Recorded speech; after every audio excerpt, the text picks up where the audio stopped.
bienvenue sur l'Argus.fr. Alors on se retrouve aujourd'hui dans les Alpes, dans ce beau massif de la Chartreuse, pour découvrir un Duster vraiment pas comme les autres, un Duster pick-up avec une cellule camping-car. Il s'agit du Duster Bye Bye. Ça vous intrigue? Nous aussi, on vous explique ça tout de suite sur l'Argus.fr. Alors à la base de ce Duster Bye Bye, il y a un véhicule qui n'est déjà pas très courant, qui est le Duster Pickup. Le Duster Pickup, il n'est pas vendu en France par Dacia officiellement, mais en revanche, il est produit en Roumanie, vendu là-bas par Dacia et transformé par un carrossier qui s'appelle Rome Thuringia et qui prend en fait un Duster berline normal, qui le découpe, le renforce et en fait un pick-up. En France, le Duster Pickup est importé notamment par Borel, qui est un spécialiste du GPL depuis plus de 40 ans et qui a décidé de commercialiser ce Duster Pickup. Il est importé en version TCE 150 4x4, qui est une motorisation qui n'existe plus en France sur la version à 4 roues motrices et qui en revanche est disponible et transformé par Borel directement au GPL. Les avantages du GPL, évidemment, on les connaît. Il y a l'économie d'usage avec un carburant qui est en général à moins de 1 € le litre et on a surtout la vignette Critère 1 qui permet de circuler absolument partout en ville, ce qui fait de ce Duster Bye Bye un des rares pick-up à pouvoir circuler dans toutes les ZFE et dans tous les centres-villes. Au niveau des dimensions, le Duster Pickup conserve celle du Duster 4x4 dont il dérive, c'est-à-dire environ 4,30 m de longueur. C'est d'ailleurs l'idée de ce Duster Bye Bye de conserver des dimensions très compactes pour pouvoir accéder un petit peu partout, sur les chemins bien sûr en profitant des capacités 4x4 du Duster, mais également en ville et notamment dans les parkings où la hauteur reste sous les 2 mètres, ce qui lui permet de passer sous la plupart des barrières. On l'a dit, ce véhicule a donc été conçu par Borel pour la partie porteur, donc le pick-up 4x4 au GPL, mais également pour la cellule proprement dite. Donc, pour réaliser cette cellule, Borel s'est fié à l'expérience d'un spécialiste du secteur, les cellules Baikal, qui sont situées à Valençol, dans les Alpes de Haute-Provence, pas très loin de là où on se trouve d'ailleurs, et qui a conçu cette cellule sur un cahier des charges bien précis pour s'adapter au Duster. Le cahier des charges consistait justement à conserver les dimensions compactes du Duster. Donc on voit que la cellule, elle dépasse un petit peu de l'arrière du Duster. Il a donc fallu déposer la ridelle et la démonter, mais on ne dépasse que de 10 à 15 cm sans incidence sur l'angle de fuite, c'est-à-dire l'angle qui est situé ici, pour sortir des chemins et des situations un petit peu difficiles. C'était le but en fait de cette cellule, conserver des dimensions très compactes et s'adapter surtout en termes de poids au Duster, puisque le Duster Pickup n'a une charge utile que de 500 kg, soit environ la moitié des gros pick-up du marché. On arrive sur une cellule qui, tout compris, est à moins de 300 kg en ordre de marche. En option, pour contrecarrer les effets du poids supplémentaire, sont disponibles des ressorts renforcés qui vont permettre justement d'éviter au véhicule de trop s'abaisser et de conserver la garde au sol du Duster 4x4 qui est d'origine de 21 cm.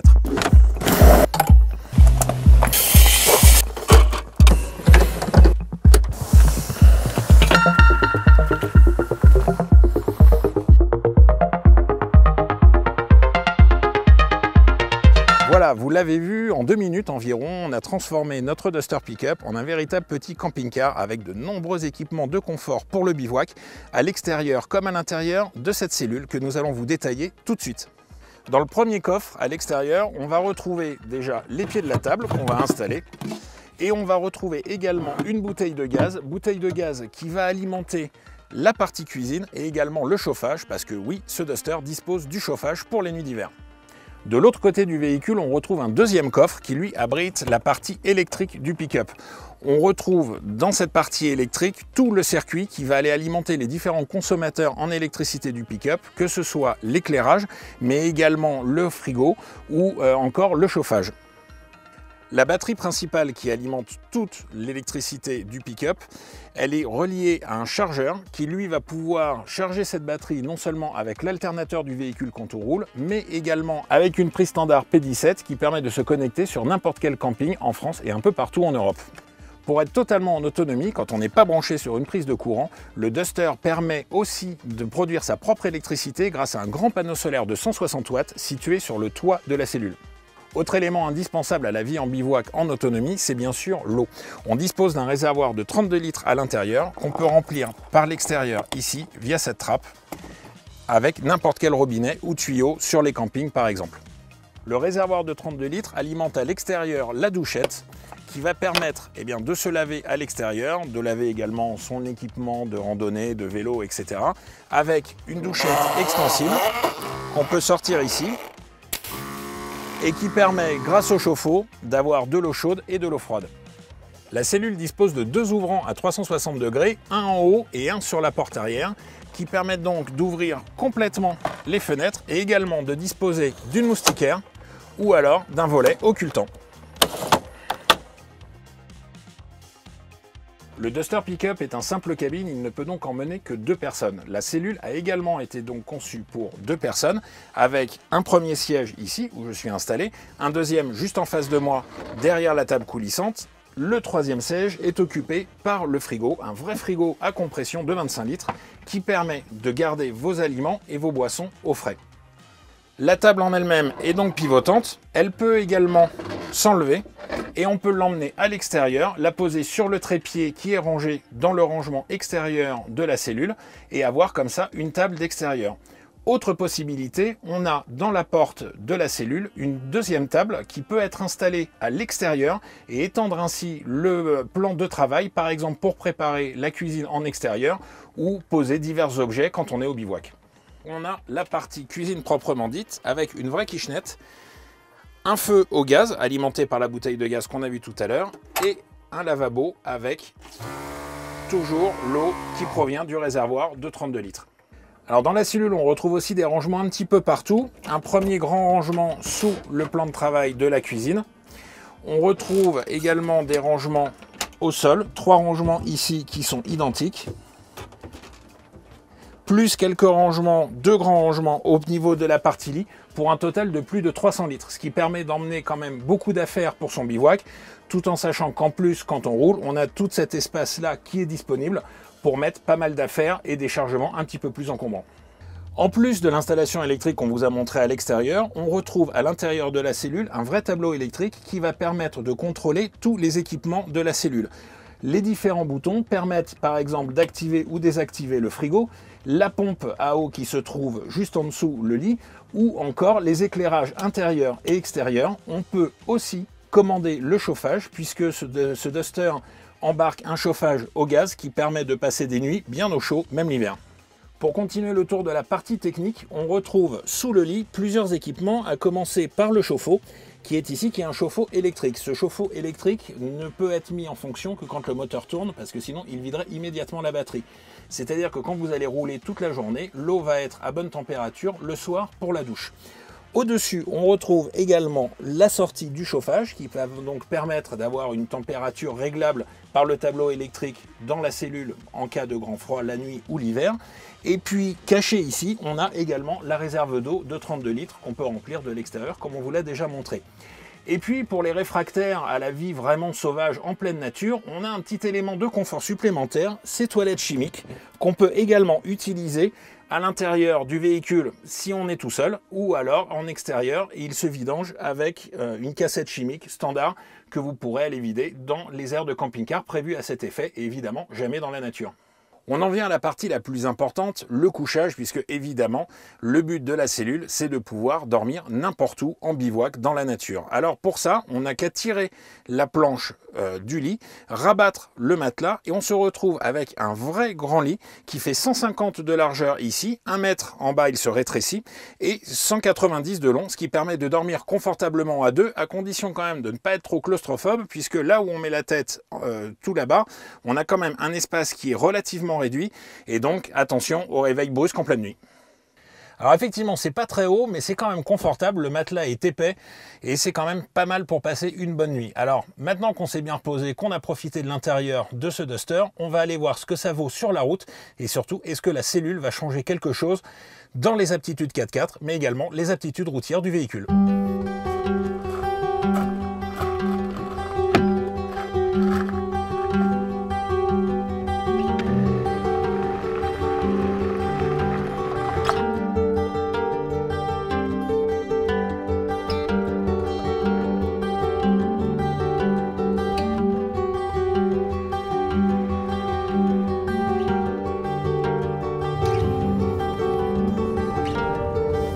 On pourrait se dire qu'avec 250 à 300 kg en plus dans la benne, le comportement routier du Duster serait modifié. Eh bien en fait, pas tant que ça.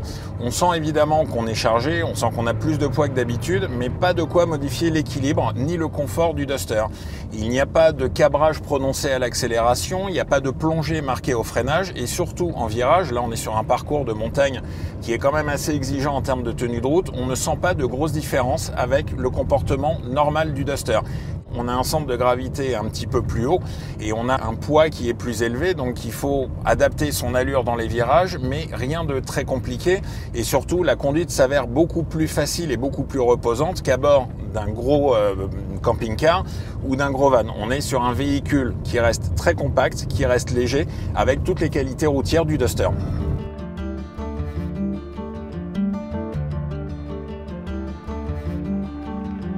Autre chapitre intéressant, c'est au niveau des différents bruits.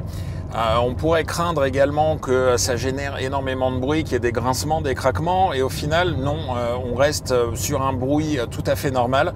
Les bruits aérodynamiques, notamment sur autoroute, ne sont pas plus prononcés qu'avec le Duster normal. Au final, on se retrouve comme si on avait une tombe de toit. Donc, en termes de niveau sonore, là encore, pas de changement par rapport au Duster classique.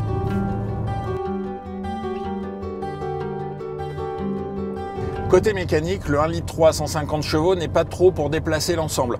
Même si le poids reste contenu, on sent quand même que ça demande beaucoup plus à la mécanique que d'habitude que sur un Duster vide, et c'est bien normal avec le poids supplémentaire, mais il ne faudrait pas moins que ces 150 chevaux. Les performances ne s'effondrent pas, on profite de la puissance et du couple pour maintenir des relances et des accélérations tout à fait convaincantes.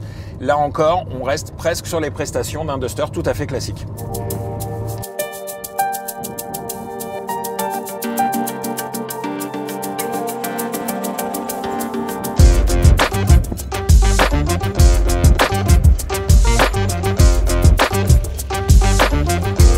Le Duster, un de ses gros avantages, c'est ses capacités en tout terrain. Bien sûr, c'est pas un franchisseur, c'est pas un Toyota, c'est pas un Land Rover, mais on a de très très bonnes capacités off-road et on pourrait là encore se dire qu'avec la cellule, on serait un petit peu handicapé.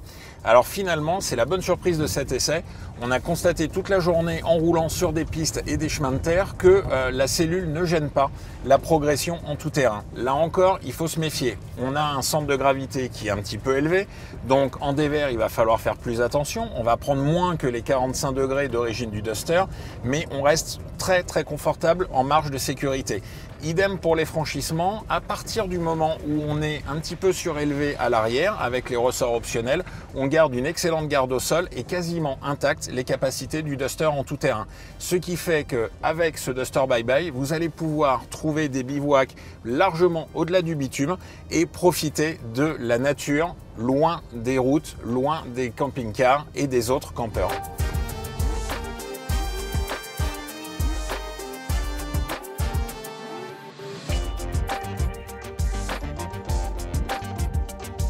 Alors en conclusion, qu'est-ce qu'on peut dire sur ce Duster Bye Bye? Eh bien pas mal de choses. La première chose, ça va être la prouesse qui consiste à faire tenir autant d'équipement et autant de confort dans la simple benne d'un petit Duster pick-up. Et c'est vrai que ça, par rapport aux grosses cellules qu'on peut trouver sur d'autres 4x4, on retrouve les mêmes éléments de confort, on retrouve du chauffage, on retrouve un vrai grand lit, on retrouve un frigo, on retrouve de l'eau chaude, etc. Et ça, c'est vraiment un exploit d'avoir réussi à tout caser dans une aussi petite surface.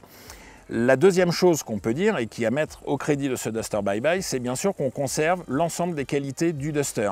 Donc on conserve un gabarit qui est très compact, 4,30 m environ. On conserve une hauteur inférieure aux 2 mètres qui permet de passer un petit peu partout sous les barrières de parking. Et on conserve surtout ces excellentes aptitudes en tout terrain dans cette version 4x4. C'est-à-dire qu'on peut quitter le bitume et aller se chercher des bivouacs au bout des chemins, loin des parkings et loin des aires de camping-car par exemple, où vont être cantonnés la plupart des fourgons et des vannes aménagées.